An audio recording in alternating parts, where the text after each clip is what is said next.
Good evening, everyone. I'm Matt Stevens. Let's play two, but not today. Today we shoveled and struggled to stay straight on the highways, and tonight it's been tough to see anything but white out there. From 19 Action News reporter Tony Zarella begins our First Alert Storm Team coverage. We should. Tony Zarella, 19 Action News. Baseball games, outdoor Easter egg hunts, all canceled today. As for tomorrow, well, meteorologist John Laufman standing by in the First Alert Weather Center to fill us in. John. Yeah, these are not the April showers that bring May flowers. We're dealing with you. All right, thanks, John. And speaking about Easter Sunday travel, sounds like trouble no matter what the plan may be. 19 Action News reporter Blake Chenault now live from downtown Cleveland. Just when you thought we were through with the snow, we get hit with another storm, and what makes matters worse with this particular storm?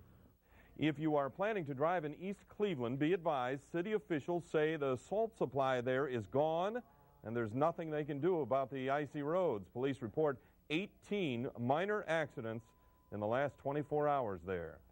One other weather-related note, the Geauga County Maple Festival scheduled for next weekend in Chardon has been postponed. Organizers say the weather is preventing vendors from setting up equipment in time for final inspections. The event has been moved to April 19th through 22nd. Don't forget, 19 Action News is the first local station to bring you coverage tomorrow morning. We take the air at 7. Live weather and road conditions beginning first at 7 only on 19 Action News. New at 10, a jewelry heist in North Olmsted. Vito's across from Great Northern Shopping Center robbed of cash and jewels. Cops say the bad guy wore a ski mask and pointed a gun. He is still on the loose tonight. Cleveland, 2 women robbed outside the Divine Wine Bar on St. Clair Avenue by 2 men. It happened overnight. One guy had a gun. Nobody hurt, nobody caught. Also overnight in Cleveland, a shooting at a party. 48-year-old Gregory Rogers killed, 1 bullet in the head. It happened on Wildwood Lane near Lakeshore just after 4 a.m. Police have leads, but no one arrested yet.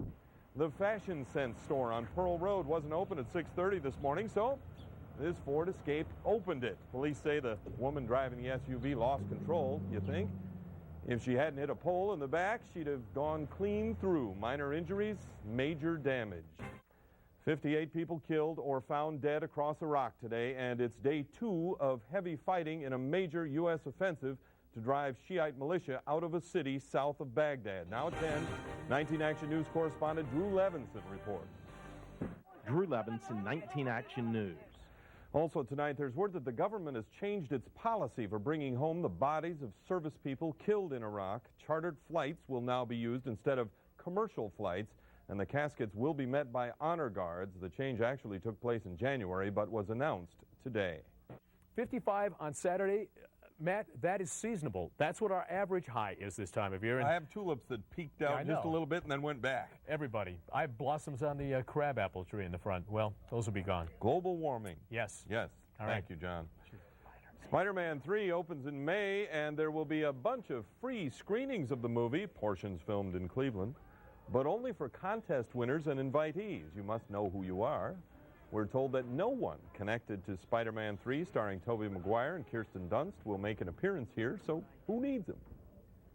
We're also giving you 2 chances to get your 15 minutes of fame. Big Brother has an open casting call next Wednesday at the House of Blues from 4 p.m. to 9 p.m. Then, in another CBS-related promotion, David Letterman will be in town looking for talent for his Stupid Human and Pet Tricks segments. Those auditions will be at the Powerhouse Pub in the Flats on Friday the 13th from 4 to 9. That's a Time Warner cable event. It's like a NASCAR interview or something with all these promotions. Details and applications at 19actionnews.com. It's a story you'll see only on 19 Action News. More and more people seem to get killed every day in Cleveland, but is the murder rate really increasing? And it's a pretty unbelievable story. A woman's husband is dying while recovering in the hospital, but there are no doctors around.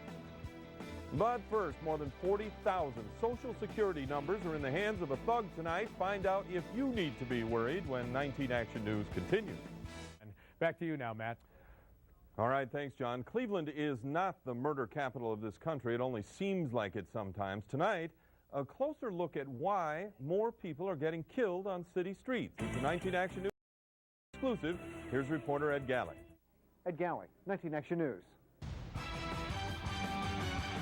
The cosmetics department at your favorite retailer needs another star scent, right? Well, it's going to get one. But first, we are finally going to have an answer. Would the real father of Anna Nicole Smith's baby please stand up? The results of DNA testing set to be revealed. More next in The Buzz. Thanks for joining us tonight. Up next, David Pingalore has the Toyota Sports Extra. John Loftman, Matt Stevens, have a good one.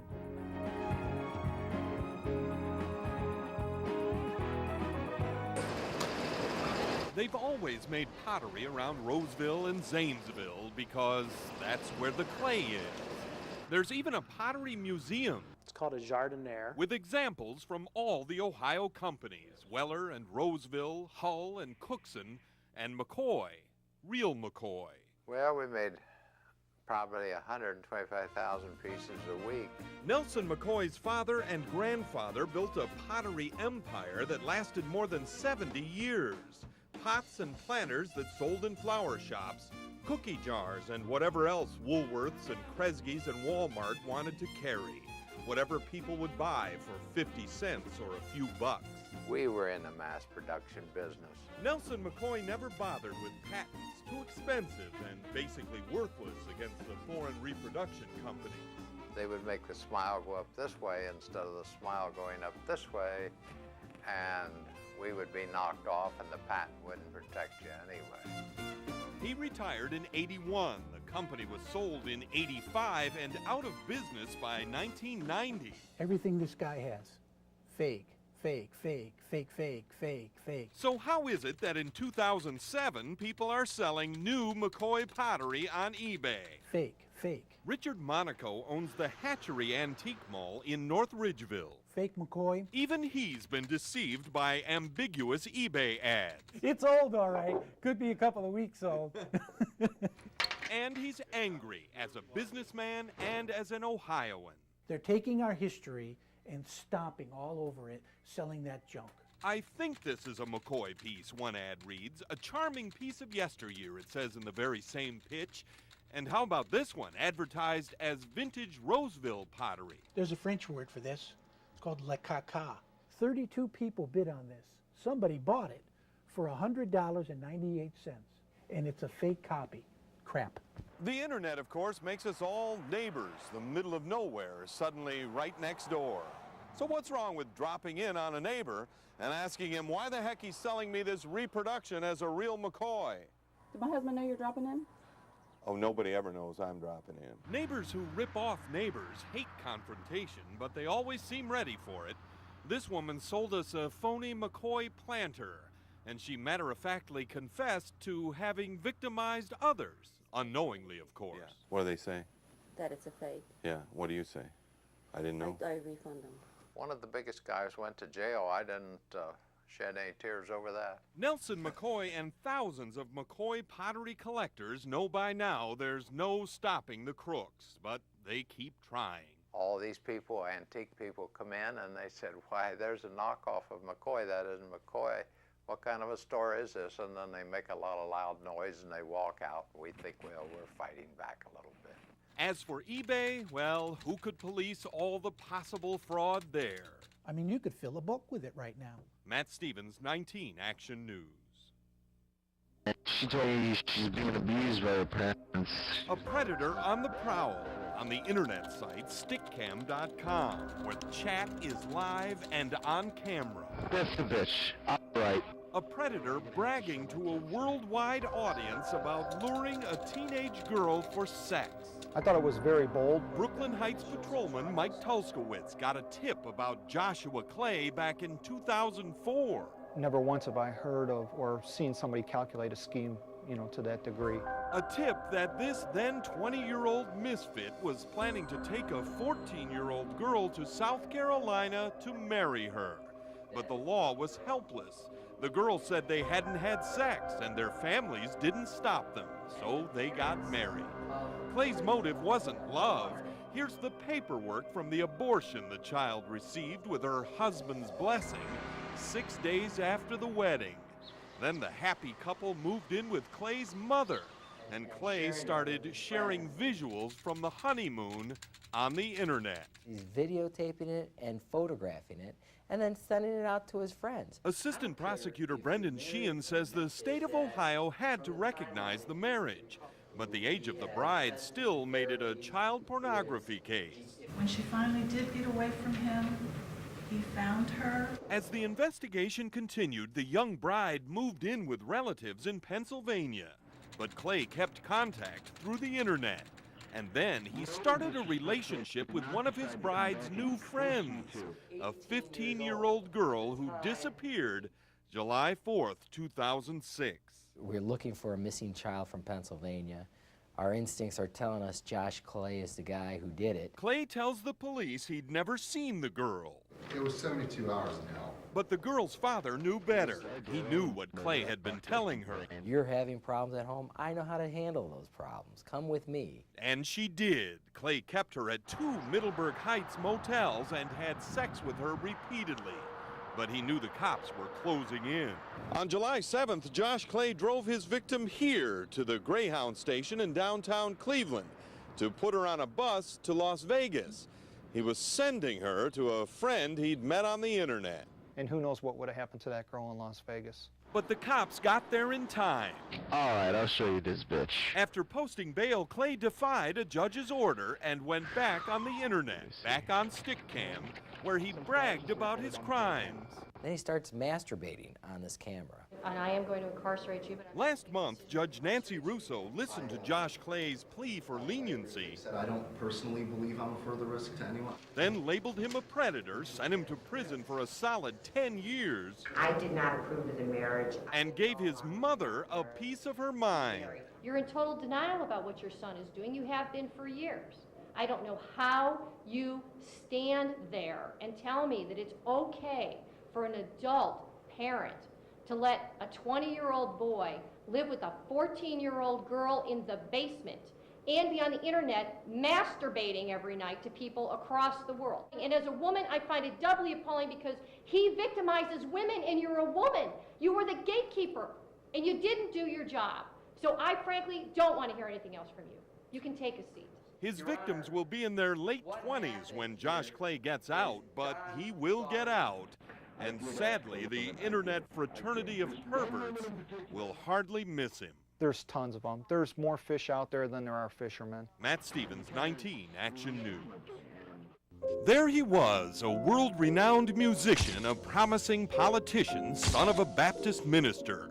There he was, 19-year-old Greg Hogan Jr., walking not toward Carnegie Hall or a campus frat house, but toward a courthouse to be sentenced to state prison.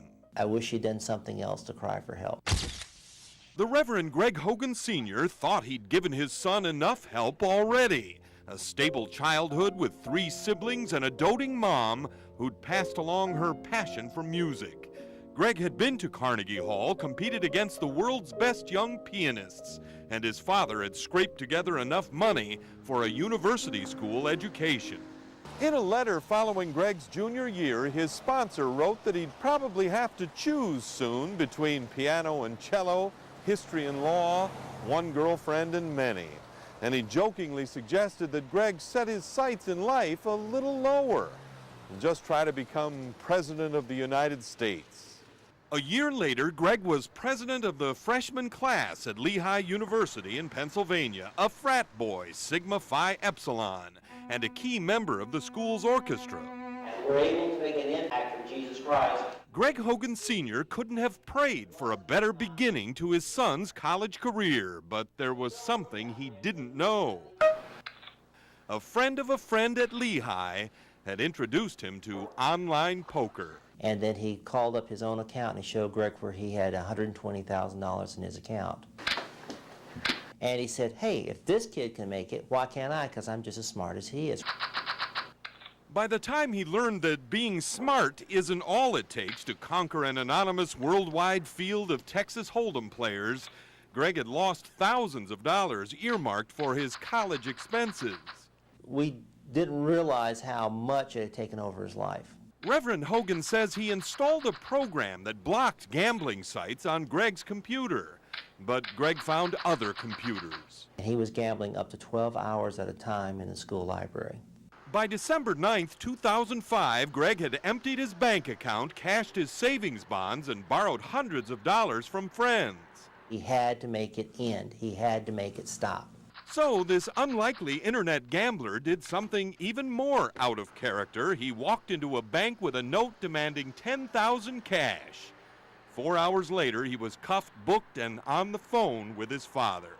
My life, as it was before, ended that day. Searching his soul, Reverend Hogan must have wondered if gambling had been his son's rebellion.